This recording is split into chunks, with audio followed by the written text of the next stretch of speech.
10ാം class മാത്സിലെ 7ാമത്തെ ചാപ്റ്ററായ സൂചക സംഖ്യകൾ എന്ന ചാപ്റ്ററിലെ പേജ് നമ്പർ 150ലുള്ള 3, 4, 5 എന്നീ ചോദ്യങ്ങളാണ് ഈ പാർട്ടിൽ എക്സ്പ്ലെയിൻ ചെയ്യുന്നത്. മൂന്നാമത്തെ ചോദ്യം, ആധാര ബിന്ദു കേന്ദ്രവും ആരം 10ഉം ആയി ഒരു വൃത്തം വരയ്ക്കുന്നു. അതിൽ ഒന്നാമത്തെ ചോദ്യം, സൂചക സംഖ്യകൾ 6,9, 5,9, 6,8 ആയ ബിന്ദുക്കൾ ഈ വൃത്തത്തിനകത്തോ പുറത്തോ വൃത്തത്തിൽ തന്നെയോ എന്ന് പരിശോധിക്കുക. രണ്ടാമത്തെ ചോദ്യം, ഈ വൃത്തത്തിലെ 8 ബിന്ദുക്കളുടെ സൂചക സംഖ്യകൾ എഴുതുക. അപ്പൊ ഇവിടെ ചോദ്യത്തിനകത്ത് തന്നിട്ടുള്ളത് ആരം 10 ആയിട്ടുള്ള ഒരു വൃത്തം വരയ്ക്കുന്നു. ഇനി ഒന്നാമത്തെ ചോദ്യത്തില് നമുക്ക് 3 ബിന്ദുക്കളുടെ സൂചക സംഖ്യകൾ തന്നിട്ടുണ്ട്. ഈ ബിന്ദുക്കള് ഈ വൃത്തത്തിനകത്താണോ വൃത്തത്തിന് പുറത്താണോ അതോ വൃത്തത്തിലുള്ള ഒരു ബിന്ദുവാണോ എന്നാണ് നമുക്ക് കാണേണ്ടത്. അപ്പൊ നമുക്ക് എന്ത് ചെയ്യാം, ഇതിന്റെ ഈ വൃത്തത്തിന്റെ വൃത്തകേന്ദ്രം ഉണ്ടല്ലോ, ഈ വൃത്തകേന്ദ്രം ആധാര ബിന്ദു ആക്കി എടുക്കാം. അതായത് ഇവിടുത്തെ സൂചക സംഖ്യകള് 0,0 ആക്കി എടുത്തിട്ട് എക്സ് അക്ഷവും വൈ അക്ഷവും വരക്കാം. നമുക്ക് ഇതാണ് എക്സ് അക്ഷം, ഇതാണ് വൈ അക്ഷം. ഇനി ഇതിന്റെ ആരം 10 ആണെന്ന് തന്നിട്ടില്ലേ? അതായത് ഈ വൃത്ത കേന്ദ്രത്തിൽ നിന്നും വൃത്തത്തിലേക്കുള്ള അകലം 10 ആണ്. ഈ വൃത്ത കേന്ദ്രത്തിൽ നിന്ന് വൃത്തത്തിലേക്കുള്ള അകലം നമ്മൾ ഏത് ബിന്ദുവിലേക്ക് എടുത്താലും, വൃത്തത്തിലുള്ള ഏത് ബിന്ദുവിലേക്ക് വൃത്തകേന്ദ്രത്തിൽ നിന്ന് വരച്ചു കഴിഞ്ഞാലും അതിന്റെ നീളം 10 ആയിരിക്കും. ഇനി നമ്മളോട് പറഞ്ഞ എന്താണ്, ഈ 3 ബിന്ദുക്കൾ ഉണ്ടല്ലോ, ഈ ബിന്ദുക്കൾ ഈ വൃത്തത്തിനകത്താണോ വൃത്തത്തിലാണോ അതോ വൃത്തത്തിന് പുറത്താണോ എന്ന് നോക്കാനാ പറഞ്ഞിട്ടുള്ളത്. അപ്പൊ നമുക്ക് എന്ത് ചെയ്താൽ മതി, ഇവിടെ ഈ വൃത്തത്തിന്റെ കേന്ദ്രത്തിൽ നിന്നും ഈ ബിന്ദുവിലേക്കുള്ള അകലം കണ്ടാ പോലെ.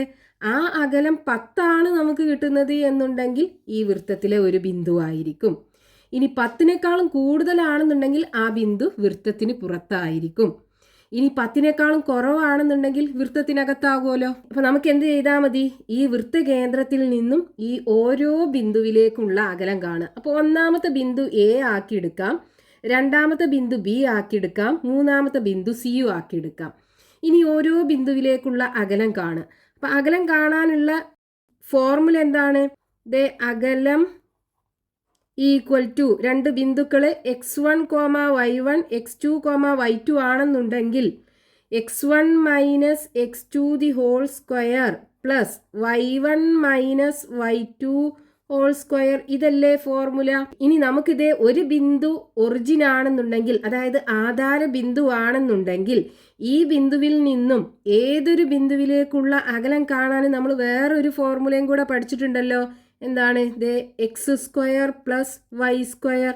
ഇവിടെ എക്സ് വൈ എന്ന് പറയുന്നത് ആ ബിന്ദുവിന്റെ സൂചക സംഖ്യകൾ. അപ്പൊ എക്സ്, വൈ എന്ന ബിന്ദുവിലേക്ക് ഈ ആധാര ബിന്ദുവിൽ നിന്നുള്ള അകലം കാണാൻ ഈ ഫോർമുല ഉപയോഗിച്ചാൽ മതി. അപ്പൊ ഇത് ഉപയോഗിച്ചിട്ട് നമുക്ക് ഈ ഓരോ ബിന്ദുവിലേക്കും ഈ വൃത്തകേന്ദ്രത്തിൽ നിന്നുള്ള അകലം കാണാം. അപ്പൊ ആദ്യം എ അല്ലേ ഉള്ളത്, ഇത് നമുക്ക് ഒ ആക്കിയെടുക്കാം വൃത്തകേന്ദ്രം. അപ്പോൾ ഒ എ ആദ്യം കാണുക. അപ്പോൾ O A equal to root of, ഇതിൽ കൊടുത്താൽ പോരെ, എക്സും വൈയും, ഇതല്ലേ എക്സും വൈയും. അപ്പോൾ എക്സ് 6 ആണ്, അപ്പോൾ 6ന്റെ സ്ക്വയർ പ്ലസ് വൈ 9 ആണ്, അപ്പോൾ 9ന്റെ സ്ക്വയർ ഈക്വൽ ടു റൂട്ട് 6ന്റെ സ്ക്വയർ 6 ഗുണിക്കണം 6 36 വരും. 9ന്റെ സ്ക്വയർ 9 ഗുണിക്കണം 9 81 വരും. അപ്പോൾ ഈക്വൽ ടു റൂട്ട് 36ഉം 81ഉം കൂടെ കൂട്ടിയ 117 ആണ് വരിക. ഇവിടെ നോക്കൂ, ഇതിൻ്റെ റൂട്ട് എടുത്തു കഴിഞ്ഞാൽ നമുക്ക് 10നേക്കാളും കൂടുതലല്ലേ കിട്ടുക. അപ്പം നമുക്ക് റൂട്ട് 100 എന്ന് പറഞ്ഞാൽ 10 ആണ് അല്ലേ, 10 ഗുണിക്കണം 10 100 ആണ്. അപ്പോൾ 100ന്റെ റൂട്ട് എടുത്താൽ നമുക്ക് 10 ആണ് കിട്ടുക. ഇവിടെ 117 ആണ്. അപ്പോൾ ഇതിൻ്റെ റൂട്ട് എടുത്തു കഴിഞ്ഞാൽ എന്തായാലും 10നേക്കാൾ കൂടുതലാകുമല്ലോ. അപ്പൊ ഇത് എന്തായാലും ഈ വൃത്തത്തിന്റെ പുറത്തുള്ള ഒരു ബിന്ദു ആയിരിക്കും. അപ്പൊ നമുക്ക് ഈ ബിന്ദു, ഇതല്ലേ നമ്മൾ എടുത്തത്, ആ ബിന്ദു എന്താണ്, വൃത്തത്തിന് പുറത്താണ്. അപ്പൊ ബിന്ദു ഏതാണ്, 6,9 എന്ന ബിന്ദു വൃത്തത്തിന് പുറത്താണ്.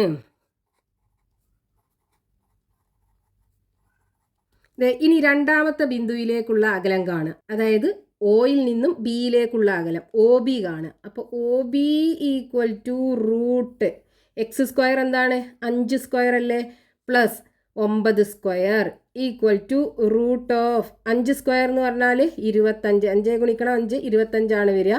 പിന്നെ 9 ഗുണിക്കണം 9 81 വരും. ഇത് രണ്ടും കൂടെ കൂട്ടിക്കഴിഞ്ഞാൽ 106 കിട്ടുക. ഇവിടെ നോക്കൂ, റൂട്ട് 106 എന്ന് പറയുന്നത് 10നേക്കാളും കൂടുതലാവുമല്ലോ. 100ന്റെ റൂട്ട് എടുത്താൽ നമുക്ക് 10 കിട്ടും. അപ്പം 106ന്റെ റൂട്ട് എടുത്താൽ 10നേക്കാളും വലിയൊരു സംഖ്യ ആയിരിക്കും നമുക്ക് കിട്ടുക. അപ്പം ഈ ബിന്ദു എന്താണ്? ഈ വൃത്തത്തിന് പുറത്താണ്. അപ്പം 5,9 എന്ന ബിന്ദു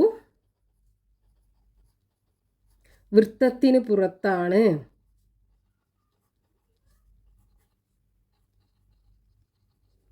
ഇനി മൂന്നാമത്തെ ബിന്ദു. അപ്പൊ ഇതിലേക്കുള്ള അകലം കാണുക ഈ വൃത്തത്തിന്റെ കേന്ദ്രത്തിൽ നിന്നും. അപ്പോൾ O C equal to root എക്സിന്റെ സ്ക്വയർ എന്ന് പറയുമ്പോൾ 6ന്റെ സ്ക്വയർ പ്ലസ് 8ന്റെ സ്ക്വയർ ഈക്വൽ ടു റൂട്ട് 6 ഗുണിക്കണം 6 36 വരും.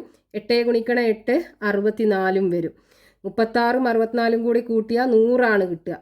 റൂട്ട് 100 എന്ന് പറയുന്നത് 10 അല്ലേ. അപ്പോൾ ഇവിടെ നോക്കൂ, OC അതായത് വൃത്തകേന്ദ്രത്തിൽ നിന്നും ഈ C എന്ന് പറയുന്ന ബിന്ദുവിലേക്കുള്ള അകലം 10 അതായത് ഈ വൃത്തത്തിന്റെ ആരത്തിന് തുല്യമാണ്. അപ്പൊ ഈ ബിന്ദു ഈ വൃത്തത്തിലെ ബിന്ദു ആകൂലേ. അപ്പൊ 6,8 എന്ന ബിന്ദു എന്താണ്? വൃത്തത്തിലെ ബിന്ദുവാണ്. ഇത് വൃത്തത്തിലെ ബിന്ദുവാണ്. ഇനി നമ്മളോട് രണ്ടാമത്തെ ചോദ്യത്തിൽ എന്താ പറഞ്ഞിട്ടുള്ളത്? ഈ വൃത്തത്തിലെ 8 ബിന്ദുക്കളുടെ സൂചക സംഖ്യകൾ എഴുതുക. അപ്പൊ ഈ വൃത്തത്തിലുള്ള 8 ബിന്ദുക്കളുടെ സൂചക സംഖ്യകൾ എഴുതണം. ഇവിടെ നോക്കൂ, നമുക്ക് ഈ ബിന്ദുവിന്റെ സൂചക സംഖ്യകൾ കാണാലോ. ഇവിടെ നോക്കൂ, ഇത് 0 അല്ലേ, അതായത് വൃത്തകേന്ദ്രം 0 അപ്പൊ ഇവിടുന്ന് ഇതുവരെയുള്ള ദൂരം എന്ന് പറയുന്നത് 10 ആയിരിക്കും. അപ്പൊ ഇവിടുത്തെ x സൂചക സംഖ്യ 10 ആകൂലേ. ഇനി ഈ എക്സ് അക്ഷത്തിലുള്ള ഏതൊരു ബിന്ദു നമ്മൾ എടുക്കുകയാണെന്നുണ്ടെങ്കിലും അതിൻ്റെ y സൂചക സംഖ്യ 0 ആയിരിക്കും. അപ്പോൾ 10,0 ഇവിടുത്തെ സൂചക സംഖ്യകൾ ഉണ്ടാകുക. ഇത് വൃത്തത്തിലെ ഒരു ബിന്ദുവാണ്. ഇനി ദേ ഇവിടെ ഇതും വൃത്തത്തിലെ ഒരു ബിന്ദു അല്ലേ. ദേ ഇവിടുന്ന് ഇതുവരെയുള്ള അകലം എന്ന് പറയുന്നത് വൃത്തത്തിൻ്റെ ആരം 10. അപ്പോൾ ഇവിടുന്ന് ഇത് നെഗറ്റീവ് സൈഡാണല്ലേ. അപ്പോൾ ഇവിടെ എക്സ് സൂചക സംഖ്യ -10 ഉണ്ടാകുക. ഇവിടെ y സൂചക സംഖ്യ 0 ഉണ്ടാകുക. എക്സ് അക്ഷത്തിൽ y സൂചക സംഖ്യ 0. അപ്പോൾ -10,0. ഇനി ദേ ഇവിടെ നോക്കൂ, ദേ വൃത്തകേന്ദ്രത്തിൽ നിന്നും ദേ ഇതുവരെയുള്ള അകലം 10 അല്ലേ. അപ്പോൾ ഇവിടുത്തെ y സൂചക സംഖ്യ 10 ആയിരിക്കും. ഇനി y അക്ഷത്തിൽ x സൂചക സംഖ്യ 0 ആകുമല്ലോ. അപ്പോൾ 0,10 ഇവിടെ ഉണ്ടാകുക. ഇനി ഇതേ ഇവിടുത്തെ സൂചക സംഖ്യകൾ നമുക്ക് കാണാലോ. ഇതേപോലെ വൃത്തകേന്ദ്രത്തിൽ നിന്നും ഇവിടേക്കുള്ള അകലം എന്ന് പറയുന്നത് 10. അപ്പോൾ ഇവിടുത്തെ y സൂചക സംഖ്യ -10 ആയിരിക്കും, നെഗറ്റീവ് സൈഡാണ്. അപ്പോൾ എക്സ് സൂചക സംഖ്യ 0, y സൂചക സംഖ്യ -10. അപ്പം നമുക്ക് 4 സൂചക സംഖ്യകൾ കിട്ടി. അത് 4 ആദ്യം നമുക്ക് എഴുതാം. ഏതൊക്കെയാണ്? 10,0, രണ്ടാമത്തത് -10,0, മൂന്നാമത്തത് 0,10, നാലാമത്തത് 0,-10. ഇനി 4 കൂടെ വേണം. ഇവിടെ നോക്കൂ, നമുക്ക് ഇത് നമുക്ക് വൃത്തത്തിലെ ഒരു ബിന്ദുവാണെന്നല്ലേ കിട്ടിയത്. 6,8, അതായത് ഏകദേശം ഇവിടെ വരും ഈ 6,8 എന്ന് പറയുന്ന ബിന്ദു. 6,8. ഇനി നമ്മൾ ഇതിൻ്റെ നേരെ ഈ നെഗറ്റീവ് സൈഡ് ഇവിടെ എടുക്കുകയാണെന്നുണ്ടെങ്കിൽ ഇവിടുന്ന് എക്സ് ആക്സിസിലേക്കുള്ള അകലം എന്ന് പറയുന്നത് 8. അതേപോലെ y ആക്സിസിലേക്കുള്ള അകലം എന്ന് പറയുന്നത് 6. അപ്പം ഇനി നമ്മൾ ഇവിടുന്ന് y ആക്സിസിൽ നിന്ന് അകലം 6 ഒരു ബിന്ദു എടുക്കുകയാണെന്നുണ്ടെങ്കിൽ ഇതിൻ്റെ x സൂചക സംഖ്യ ഇവിടെ -6 ആയിരിക്കും, y സൂചക സംഖ്യ 8 ആയിരിക്കും. അപ്പം നമുക്ക് ഇതൊരു വൃത്തത്തിലെ ബിന്ദു ആക്കി എടുക്കാമല്ലോ. ഇനി ഇതേപോലെ നമ്മൾ താഴെ ഇവിടെ എടുക്കുകയാണെന്നുണ്ടെങ്കിലും ഇവിടെ എന്തായിരിക്കും? -6, -8 ആയിരിക്കും. ഇനി ഇതിൻ്റെ നേരെ താഴെയുള്ള ഇവിടുത്തെ ബിന്ദു എടുക്കുകയാണെന്നുണ്ടെങ്കിൽ 6, -8 ആയിരിക്കും. അപ്പോൾ നമുക്ക് ഇതിനകത്ത് 4 ബിന്ദുക്കളും കൂടെ കിട്ടിയാലോ. ഏതൊക്കെയാണ്?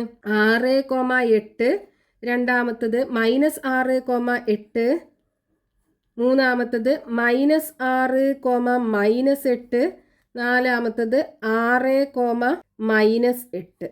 വൃത്തത്തിലുള്ള 8 ബിന്ദുക്കൾ നമുക്കിവിടെ കിട്ടി. ഇനി അതിൽ 4ാമത്തെ ചോദ്യം, കേന്ദ്രത്തിന്റെ സൂചക സംഖ്യകൾ 1,1 ആരം √2 ആയ വൃത്തം x അക്ഷത്തെ മുറിച്ചു കടക്കുന്ന ബിന്ദുക്കളുടെയും y അക്ഷത്തെ മുറിച്ചു കടക്കുന്ന ബിന്ദുക്കളുടെയും സൂചക സംഖ്യകൾ കണ്ടുപിടിക്കുക. അപ്പൊ ഇവിടെ നമുക്ക് ചോദ്യത്തില് ഒരു വൃത്ത കേന്ദ്രത്തിന്റെ സൂചക സംഖ്യകളും തന്നിട്ടുണ്ട്, ആ വൃത്തത്തിന്റെ ആരവും തന്നിട്ടുണ്ട്. നമുക്ക് എന്ത് ചെയ്യണം? ഈ വൃത്തം x അക്ഷത്തെ മുറിച്ചു കടക്കുന്ന ബിന്ദുവിലുള്ള സൂചക സംഖ്യകളും കാണണം, അതേപോലെ y അക്ഷത്തെ മുറിച്ചു കടക്കുന്ന ബിന്ദുവിലുള്ള സൂചക സംഖ്യകളും കാണണം. അപ്പൊ നമുക്ക് വൃത്തകേന്ദ്രം തന്നിട്ടുള്ളത് ഏതാണ്? 1,1 അല്ലെ? അതായത് x അക്ഷത്തിലും 1 y അക്ഷത്തിലും 1. x സൂചക സംഖ്യയും y സൂചക സംഖ്യയും 1. അപ്പൊ ദേ ഇവിടെ വരും ആ ഒരു സൂചക സംഖ്യകൾ 1,1. ഇതാണ് ആ ബിന്ദു ഉണ്ടാകുക, അതായത് ആ വൃത്തത്തിന്റെ കേന്ദ്രം. ഇനി നമ്മളോട് പറഞ്ഞ എന്താണ്? ഈ വൃത്തത്തിന്റെ ആരം √2 തന്നിട്ടുണ്ട്. അതായത് വൃത്തത്തിന്റെ ആരം തന്നിട്ടുണ്ട് നമുക്ക്. ആരം =√2. നമുക്ക് എന്ത് ചെയ്യണം? ആ വൃത്തം ഈ x അക്ഷത്തെയും y അക്ഷത്തെയും മുറിച്ചു കടക്കുന്ന ബിന്ദുവിന്റെ സൂചക സംഖ്യകൾ ഉണ്ടാകുമല്ലോ, അതാണ് നമുക്ക് കാണേണ്ടത്. അപ്പൊ ആദ്യം നമുക്ക് എന്ത് ചെയ്യാം? ഈ വൃത്ത കേന്ദ്രത്തിലേക്ക് ഈ ആധാര ബിന്ദു അഥവാ ഒറിജിനിൽ നിന്നുമുള്ള അകലം കാണാം. അതായത് ഈ ഒരു അകലം നമുക്ക് ആദ്യം കാണാം. ആധാര ബിന്ദു അഥവാ ഒറിജിന് O ആക്കിയെടുക്കാം, ഈ ബിന്ദു നമുക്ക് A ആക്കിയെടുക്കാം. അപ്പോൾ OA, അതായത് വൃത്ത കേന്ദ്രവും ആധാര ബിന്ദുവും തമ്മിലുള്ള അകലം. ആധാര ബിന്ദുവും വൃത്ത കേന്ദ്രവും തമ്മിലുള്ള അകലം =, ഇവിടെ നോക്കൂ, ഇവിടുത്തെ സൂചക സംഖ്യകൾ 0,0 ഇതല്ലേ വരിക. അപ്പൊ ഒരു ബിന്ദു 0,0 ആണ്, അടുത്ത ബിന്ദു 1,1 എങ്ങനെ കാണാം? √x² + y², ഇതല്ലേ ഫോർമുല. അപ്പൊ =, ഇവിടെ എക്സും y എന്താണ്? 1,1. അപ്പൊ 1² + 1² =, 1 + 1 വരും, √2 വരിക. അതായത് ആധാര ബിന്ദുവിൽ നിന്നും വൃത്ത കേന്ദ്രത്തിലേക്കുള്ള അകലം √2. ഇവിടെ വൃത്തത്തിന്റെ ആരവും √2 തന്നിട്ടില്ലേ? അപ്പൊ ആരം ഇത്രയും അകലാണ് ആരം ഉണ്ടാകുക. അതായത് നമ്മൾ ഇത് വൃത്ത കേന്ദ്രമാക്കിയിട്ട് വൃത്തം വരച്ചു കഴിഞ്ഞാൽ ആ വൃത്തം ഈ ആധാര ബിന്ദുവിലൂടെ ആവുമല്ലോ കടന്നു പോവുക. ആ വൃത്തം നമ്മൾ വരച്ചു കഴിഞ്ഞാൽ ഈ ആധാര ബിന്ദു ഈ വൃത്തത്തിലെ ഒരു ബിന്ദുവാണ്. ഇനി നമുക്ക് എന്ത് ചെയ്യണം? ഈ വൃത്തം ഈ x അക്ഷത്തിൽ ഇവിടെ മുറിച്ചു കിടക്കുന്നുണ്ടല്ലോ, ഇവിടെയും തട്ടുന്നുണ്ട്. ഈ രണ്ട് ബിന്ദുക്കളുടെയും സൂചക സംഖ്യകളാണ് നമുക്ക് കാണേണ്ടത്. ഇവിടെ ഈ x അക്ഷവും y അക്ഷവും ഒക്കെ കറക്റ്റ് ആയിട്ട് വരച്ചതുകൊണ്ട് നമുക്കിവിടെ 2 ഈ ചിത്രത്തിൽ നിന്ന് കാണാം. പക്ഷെ അത് നമുക്ക് എങ്ങനെ ഇതിനകത്തുനിന്ന് കണ്ടുപിടിക്കാൻ പറ്റും? അതിനിവിടെ നോക്കൂ, നമുക്ക് എന്ത് ചെയ്യാം? ഈ വൃത്ത കേന്ദ്രത്തിൽ നിന്ന് ഈ വൃത്തം ഈ x അക്ഷത്തിൽ തട്ടണില്ലേ, ആ ബിന്ദുവിലേക്ക് നമ്മൾ യോജിപ്പിക്കുക. അപ്പൊ ഇവിടെ നോക്കൂ, നമുക്കൊരു ത്രികോണം കിട്ടുമല്ലോ, ത്രികോണം AOB. ഈ ത്രികോണത്തിന്റെ ഇവിടുന്ന് AB എന്ന് പറയുന്നതും √2 ആയിരിക്കും. കാരണം ഇത് വൃത്തകേന്ദ്രത്തിൽ നിന്നും വൃത്തത്തിലേക്കുള്ള അകലമാണ്. അതായത് വൃത്തത്തിന്റെ ആരാണ് ഇതും ഇതും. അപ്പൊ നമ്മൾ ഈ ഒരു ത്രികോണം എടുക്കുകയാണെന്നുണ്ടെങ്കിൽ ഈ ത്രികോണത്തിന്റെ ഈ വശവും തുല്യമാണ്. അതായത് അതൊരു സമപാർശ്വ ത്രികോണമാണ്. അപ്പൊ ഈ സമപാർശ്വ ത്രികോണത്തിന്റെ ഈ മൂലയിൽ നിന്നും നമ്മൾ ഇതിന്റെ എതിർവശത്തിലേക്ക് ഒരു ലംബം വരച്ചു കഴിഞ്ഞാൽ ആ ലംബം എന്ത് ചെയ്യും? ഈ എതിർവശത്തെ സമഭാഗം ചെയ്യും. ഇവിടെ തുല്യ നീളങ്ങളാക്കി മാറ്റും. അപ്പൊ ഇവിടെ നമ്മൾ ഈ ബിന്ദുവിൽ നിന്നും x അക്ഷത്തിലേക്ക് ലംബം വരച്ചു കഴിഞ്ഞാൽ അത് 1-ലല്ലേ തട്ടുക? ഇവിടുത്തെ x സൂചക സംഖ്യ 1 അതായത് ഇവിടുന്ന് ഇതുവരെയുള്ള നീളം 1 അപ്പൊ ഇവിടുന്ന് ഇതുവരെയുള്ള നീളം എന്തായിരിക്കും? 1 നമുക്ക് ഈ ബിന്ദു ഒരു P ആക്കി എടുക്കാം. അപ്പോൾ OPയും PBയും കൂട്ടിക്കഴിഞ്ഞാൽ നമുക്ക് OBയുടെ നീളം കിട്ടും.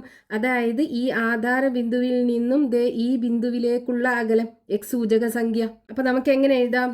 ത്രികോണം AOB ഒരു സമപാർശ്വ ത്രികോണമാണ്. ത്രികോണം AOB ഒരു സമപാർശ്വ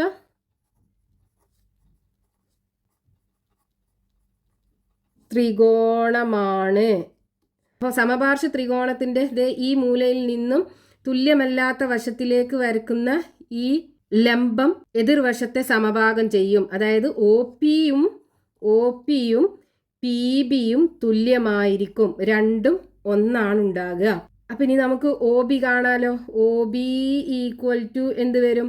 O P plus P B equal to 1+1 equal to 2 വരും. അപ്പം ഇവിടെ 2 ആണെന്നുണ്ടെങ്കിൽ ഇവിടുത്തെ എക്സ് സൂചക സംഖ്യ 2 ആയിരിക്കും, വൈ സൂചക സംഖ്യ 0 ആയിരിക്കും. എക്സ് അക്ഷത്തിലുള്ള ഏതൊരു ബിന്ദു നമ്മൾ എടുക്കുകയാണെന്നുണ്ടെങ്കിലും അതിൻ്റെ വൈ സൂചക സംഖ്യ 0 ആയിരിക്കും. അപ്പം ഇവിടെ 2,0. അപ്പം ഈ വൃത്തം എക്സ് അക്ഷത്തെ മുറിച്ച് കടക്കുന്ന ബിന്ദുവിൻ്റെ സൂചക സംഖ്യകൾ നമുക്ക് കിട്ടിയാലോ.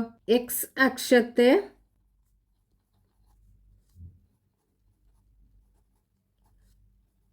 മുറിച്ചു കടക്കുന്ന ബിന്ദുവിൻ്റെ സൂചക സംഖ്യകൾ എന്താണ്? 2,0 വരും. ഇനി നമുക്ക് ഇതേപോലെ ഇവിടെ വൈ അക്ഷത്തെ മുറിച്ച് കടക്കുന്ന ബിന്ദുവിൻ്റെ സൂചക സംഖ്യകളും കാണാം. അപ്പം നമ്മൾ ഇവിടെ ചെയ്ത അതേപോലെ എന്ത് ചെയ്യുക? ഈ വൃത്ത കേന്ദ്രത്തിൽ നിന്ന് ഇങ്ങോട്ട് യോജിപ്പിക്കുക. അപ്പം ഇവിടെ എന്തായിരിക്കും? √2 ആയിരിക്കും. ഇതും വൃത്തത്തിൻ്റെ ആരാണ്. ഇനി നമുക്ക് ഈ ത്രികോണവും എന്തായിരിക്കും? ഒരു സമപാർശ്വ ത്രികോണമായിരിക്കും. അപ്പം നമ്മൾ ഈ വൃത്ത കേന്ദ്രത്തിൽ നിന്ന് ഇങ്ങോട്ട് ലംബം വരച്ചു കഴിഞ്ഞാൽ ഈ ലംബം എന്ത് ചെയ്യും? ഈ വശത്തെ സമഭാഗം ചെയ്യും. ഇവിടെ തുല്യ ഭാഗങ്ങളാക്കി മാറ്റും. ഇവിടെ ഇത് 1 തട്ടുക. അപ്പം ഇവിടെയും 1 ആയിരിക്കും, ഇവിടെയും 1 ആയിരിക്കും. അപ്പം ഇനി ഇവിടെ നമുക്ക് 6 കൊടുക്കാം. OR എന്ന് പറയുന്നത് എന്തായിരിക്കും? 1+1 2 ആയിരിക്കും കിട്ടുക. അപ്പം ഇവിടുത്തെ സൂചക സംഖ്യകൾ എക്സ് സൂചക സംഖ്യ 0 ആയിരിക്കും. കാരണം വൈ അക്ഷത്തിലുള്ള ഏതൊരു ബിന്ദു നമ്മൾ എടുത്തു കഴിഞ്ഞാലും അതിൻ്റെ എക്സ് സൂചക സംഖ്യ 0 ആയിരിക്കും. ഇനി വൈ സൂചക സംഖ്യ 2 ആയിരിക്കും.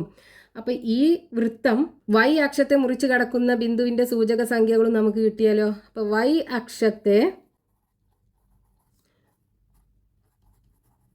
മുറിച്ചു കടക്കുന്ന ബിന്ദു ഏതാണ്? 0,2.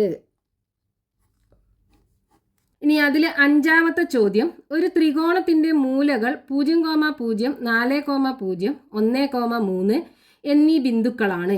ഇതിന്റെ പരിവൃത്തത്തിന്റെ കേന്ദ്രവും ആരവും കണ്ടുപിടിക്കുക. നമുക്കിവിടെ ചോദ്യത്തിൽ ഒരു ത്രികോണത്തിന്റെ 3 മൂലകളുടെ സൂചക സംഖ്യകൾ തന്നിട്ടുണ്ട്. ഏതൊക്കെയാണ്? 1ാമത്തെ സൂചക സംഖ്യ 0,0. അപ്പോൾ അത് നമ്മൾ ഇതിലും അടയാളപ്പെടുത്തുകയാണെന്നുണ്ടെങ്കിൽ 0,0 ആധാര ബിന്ദു അല്ലേ, ഇവിടെ വരും 0,0. ഇനി 2ാമത്തെ മൂല ഏതാണ്? 4,0. അപ്പോൾ എക്സ് സൂചക സംഖ്യ 4 ആണ്, വൈ സൂചക സംഖ്യ 0 ആണ്. അപ്പോൾ ഇവിടെയാണ് വരിക 4,0. ഇനി അടുത്തത് 1,3 ആണ്. അപ്പോൾ എക്സ് സൂചക സംഖ്യ 1, വൈ സൂചക സംഖ്യ 3 ഇവിടെ വരും 1,3. ഇനി നമ്മൾ ഈ 3 ബിന്ദുക്കളും കൂടെ യോജിപ്പിച്ചു കഴിഞ്ഞാൽ നമുക്ക് ഈ ത്രികോണം കിട്ടും. ഇനി നമുക്ക് ചോദ്യത്തിൽ ഈ ത്രികോണത്തിന്റെ പരിവൃത്ത കേന്ദ്രത്തിന്റെ സൂചക സംഖ്യകൾ കാണണം. അതേപോലെ ആ പരിവൃത്തത്തിന്റെ ആരവും കാണണം. എന്താണ് പരിവൃത്തം എന്ന് പറഞ്ഞാൽ?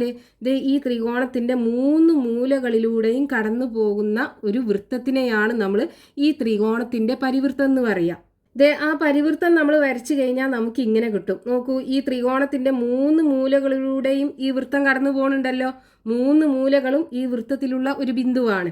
ഇനി നമുക്ക് ചോദ്യത്തിൽ കാണേണ്ടത് ഈ വൃത്തത്തിന്റെ കേന്ദ്രത്തിന്റെ സൂചക സംഖ്യകൾ കാണണം. അത് നമുക്ക് പി ആക്കി എടുക്കാം. എന്നിട്ട് x, y ആക്കി എടുക്കാം. ഈ എക്സും വൈയും എന്താണെന്ന് കാണണം. അതേപോലെ ഈ വൃത്തത്തിന്റെ ആരവും കാണണം. അതായത് ഈ വൃത്ത കേന്ദ്രത്തിൽ നിന്നും ഈ വൃത്തത്തിലേക്കുള്ള അകലം, അതായത് നമ്മൾ ഈ മൂലയിലേക്ക് വരച്ചു കഴിഞ്ഞാൽ അത് ഈ വൃത്തത്തിൻ്റെ ആരമാണ്. അതേപോലെ ഈ വൃത്തകേന്ദ്രത്തിൽ നിന്ന് ഈ മൂലയിലേക്ക് വരച്ചാൽ അതും ഈ വൃത്തത്തിൻ്റെ ആരമാണ്. വൃത്തകേന്ദ്രത്തിൽ നിന്നും ഈ മൂലയിലേക്ക് വരച്ചു കഴിഞ്ഞാലും അത് വൃത്തത്തിൻ്റെ ആരമാണ്. അപ്പം നമുക്ക് എന്ത് ചെയ്യണം? ഈ വൃത്തത്തിൻ്റെ ആരം എത്രയാണെന്നും കാണണം. അതേപോലെ ഈ വൃത്തകേന്ദ്രത്തിൻ്റെ സൂചക സംഖ്യകളും കാണണം. ഇതാണ് നമുക്ക് ചോദ്യത്തിൽ ചോദിച്ചിട്ടുള്ളത്. അപ്പോൾ ഇവിടെ നോക്കൂ, നമുക്ക് ഈ ത്രികോണത്തിൻ്റെ 3 മൂലകളുടെയും സൂചക സംഖ്യകൾ തന്നിട്ടുണ്ട്. ഈ വൃത്തത്തിൻ്റെ കേന്ദ്രം നമ്മൾ x, y ആക്കി എടുക്കുകയും ചെയ്തു. ഇവിടുന്ന് നമുക്ക് സമവാക്യം ഉണ്ടാക്കിയെടുക്കണം. എന്നിട്ട് അത് സോൾവ് ചെയ്തിട്ട് ഈ എക്സിൻ്റെയും വൈയുടെയും വില കാണണം. അപ്പോൾ ഇവിടെ നോക്കൂ, ഇത് നമ്മൾ O ആക്കിയെടുത്തു, ഇത് AU ആക്കിയെടുത്തു, ഇത് BU ആക്കിയെടുത്തു. അതായത് ത്രികോണം OAB. ഇവിടെ ഒ പി എന്ന് പറയുന്നതും പി എ എന്ന് പറയുന്നതും പി ബി എന്ന് പറയുന്നതും തുല്യമല്ലേ? മൂന്നും വൃത്തത്തിന്റെ ആരമാണല്ലോ. അതായത് O P equal to P A equal to P B ആണല്ലോ. മൂന്നും വൃത്തത്തിന്റെ ആരമാണ്. അപ്പം ഇത് വെച്ചിട്ട് നമുക്കൊരു സമവാക്യം ഉണ്ടാക്കിയെടുക്കാം. ദേ ഒ പി എന്ന് പറഞ്ഞാൽ ആ അകലം കാണാനുള്ള സമവാക്യം വെച്ചിട്ട് നമുക്ക് ചെയ്യാം. എങ്ങനെയാ വരിക? ദേ ഒറിജിന്, അതായത് ആധാര ബിന്ദുവിൽ നിന്നും എക്സ് കോമ വൈ എന്ന ബിന്ദുവിലേക്കുള്ള അകലം കാണാൻ എന്താ നമ്മൾ ചെയ്തത്? Root X square plus Y square അല്ലേ? അപ്പോൾ ഒ പി എന്ന് പറയുന്നത് root X square plus Y square വരും. ഇനി പി എ എന്ന് പറയുന്നത് എന്തായിരിക്കും? ഫോർമുലയ്ക്കകത്ത് കൊടുത്താൽ എങ്ങനെ വരും? ഇത് എക്സ് വണ്ണും വൈ വണ്ണും ആക്കി എടുക്കാം, ഇത് എക്സ് ടുവും വൈ ടു ആക്കി എടുക്കാം. അപ്പോൾ X minus 4 square plus Y minus 0 whole square equal to, ഇനി ഇതേപോലെ പി ബി എഴുതുക. പി ബി എന്ന് പറയുമ്പോൾ റൂട്ട് ഓഫ്, ഇത് എക്സ് വണ്ണും വൈ വണ്ണും ആക്കി എടുക്കാം, ഇത് എക്സ് ടു വൈ ടു ആക്കി എടുക്കാം. അപ്പോൾ X minus 1 whole square plus Y minus 3 whole square. ഇനി നോക്കൂ, നമുക്ക് ഈ റൂട്ട് ഒഴിവാക്കണം. അതിനെന്ത് ചെയ്യുക? ഇത് 3നെയും സ്ക്വയർ ചെയ്യുക. അപ്പോൾ റൂട്ടിനകത്ത് ഇത് ഓരോന്നും 2 പ്രാവശ്യം ഉണ്ടാകുമ്പോൾ നമുക്ക് ഒന്നിനെ പുറത്തെടുത്താൽ മതി. അതായത് റൂട്ടിനകത്ത് ഒരു സംഖ്യ 2 പ്രാവശ്യം ഉണ്ടെന്നുണ്ടെങ്കിൽ നമുക്ക് ആ ഒരു സംഖ്യനെ പുറത്തെടുത്താൽ പോരെ, റൂട്ട് പോയി കിട്ടുമല്ലോ. അതേപോലെ നമ്മൾ ഇത് 3നെ എന്ത് ചെയ്യുക? സ്ക്വയർ ചെയ്യുക. ഇതുപോലെ ചെയ്യുക. അപ്പോൾ നമുക്ക് ഈ റൂട്ട് പോയി കിട്ടും. അപ്പോൾ ഇവിടെ എന്തുണ്ടാകും? X square plus Y square ഉണ്ടാകും. ഇവിടെയാണെന്നുണ്ടെങ്കിലോ x minus 4 whole square plus Y minus 0 എന്ന് പറഞ്ഞാൽ വൈ ആണ്. അപ്പോൾ വൈ സ്ക്വയർ ഈക്വൽ ടു ഇവിടെ x minus 1 whole square plus Y minus 3 whole square വരും. ഇനി നമുക്ക് ഇതിന്ന് ഈ എക്സും വൈയും കാണണം. അതിന് ഈ ആദ്യത്തെ ഇത് രണ്ടും കൂടെ എടുക്കാം. അപ്പോൾ എങ്ങനെ വരും? X square plus Y square equal to x minus 4 whole square plus Y square അല്ലേ? ഇതിന് x square plus Y square equal to, ഇത് നമ്മൾ മുമ്പ് പഠിച്ചിട്ടുണ്ടല്ലോ. X minus y the whole square equal to x square minus 2xy plus Y square അല്ലേ? ഇതേ രീതിയിൽ നമുക്ക് ഇതിനെ എഴുതാം. അപ്പം എങ്ങനെ വരും? എക്സ് സ്ക്വയർ മൈനസ് 2 ഗുണിക്കണം 4 8x പ്ലസ് 4ൻ്റെ സ്ക്വയർ 16 പ്ലസ് ഇവിടെ വൈ സ്ക്വയർ ഉണ്ട്, അതും ഉണ്ടാകും. ഇനി നോക്കൂ, ഈ ഈക്വൽ ടുവിൻ്റെ 2 സൈഡിലും വൈ സ്ക്വയർ ഉണ്ട്. നമുക്ക് ഈ വൈ സ്ക്വയറിനെ വെട്ടിക്കളയാം. അതേപോലെ 2 സൈഡിലും എക്സ് സ്ക്വയർ ഉണ്ട്. അപ്പോൾ എക്സ് സ്ക്വയറിനെയും വെട്ടിക്കളയാം. ഇനി ഇവിടെ മൈനസ് 8x ഇല്ലേ? ഈ മൈനസ് 8xനെ ഇപ്പുറത്ത് കൊണ്ടുവരിക. അപ്പോൾ പ്ലസ് 8x ആയി മാറും, ഈക്വൽ ടു 16. ഇനി ഇവിടെ എക്സ് ഈക്വൽ ടു എന്ത് വരും? അപ്പോൾ എക്സ് ഈക്വൽ ടു ഈ 8നെ അപ്പുറത്ത് കൊണ്ടുപോവുക. അപ്പോൾ 16/8 വരും, ഈക്വൽ ടു 2. അതായത് എക്സ് ഈക്വൽ ടു 2 കിട്ടി. എക്സ് എന്ന് പറഞ്ഞാൽ എന്താണ്? ഈ വൃത്തകേന്ദ്രത്തിൻ്റെ എക്സ് സൂചക സംഖ്യ 2 കിട്ടി. ഇനി വൈ സൂചക സംഖ്യ കാണണം. അതിന് നമ്മൾ എന്ത് ചെയ്യുക? ഇത് 2 കൊടുക്കുക, ഈ ഫസ്റ്റത്തതും ലാസ്റ്റത്തതും. അപ്പോൾ X square plus Y square equal to ഇവിടെ എന്താണ്? X minus 1 whole square plus Y minus 3 whole square വരും. അപ്പോൾ X square plus Y square equal to, ഇതിനെ നമുക്ക് ഇതേ രീതിയിൽ എഴുതാമല്ലോ. അപ്പോൾ എക്സ് സ്ക്വയർ മൈനസ് 2 ഗുണിക്കണം 1 2x പ്ലസ് 1ൻ്റെ സ്ക്വയർ 1 പ്ലസ് ഇവിടെ ഇതേപോലെ എഴുതാം. അപ്പോൾ വൈ സ്ക്വയർ മൈനസ് 2 ഗുണിക്കണം 3 6 വരും, 6y പ്ലസ് 3ൻ്റെ സ്ക്വയർ 9 വരും. പിന്നെ ഇവിടെ 2 സൈഡിൽ നോക്കൂ, എക്സിൻ്റെ സ്ക്വയർ ഉണ്ട്, അത് രണ്ടും വെട്ടിക്കളയാം. വൈ സ്ക്വയർ ഉണ്ട്, അത് രണ്ടും വെട്ടിക്കളയാം. ബാക്കി ഇനി ഈ മൈനസ് 2x ഇല്ലേ? ഇതിനെ ഇപ്പുറത്ത് കൊണ്ടുവരിക. അപ്പോൾ പ്ലസ് 2x ആയി മാറുമല്ലോ. അതേപോലെ ഈ മൈനസ് 6yനെയും ഇപ്പുറത്ത് കൊണ്ടുവരിക. അപ്പോൾ അത് പ്ലസ് 6y ആയി മാറും, ഈക്വൽ ടു, ഇനി ഇവിടെ എന്താ ബാക്കിയുള്ളത്? ഒരു 1 ഉണ്ട്, ഒരു 9 ഉണ്ട്. അപ്പോൾ 1 കൂട്ടണം 9. ഇവിടെ എക്സ് നമുക്ക് കിട്ടിയിട്ടുണ്ട്. എത്രയാണ്? 2 അല്ലേ? ഇതിനകത്ത് കൊടുക്കുക. 2 ഗുണിക്കണം 2 പ്ലസ് 6y ഈക്വൽ ടു 1ഉം 9ഉം കൂട്ടിയാൽ 10 വരും. 2 ഗുണിക്കണം 2 4 അല്ലേ വരിക? 4 പ്ലസ് 6y ഈക്വൽ ടു 10. അപ്പോൾ 6y ഈക്വൽ ടു ഈ 4ന് അപ്പുറത്ത് കൊണ്ടുപോകുമ്പോൾ 10 കുറക്കണം 4 വരും. 6y ഈക്വൽ ടു 10 4 പോയാൽ ബാക്കി 6 കിട്ടും. y equal to 6/6 equal to 1 കിട്ടും.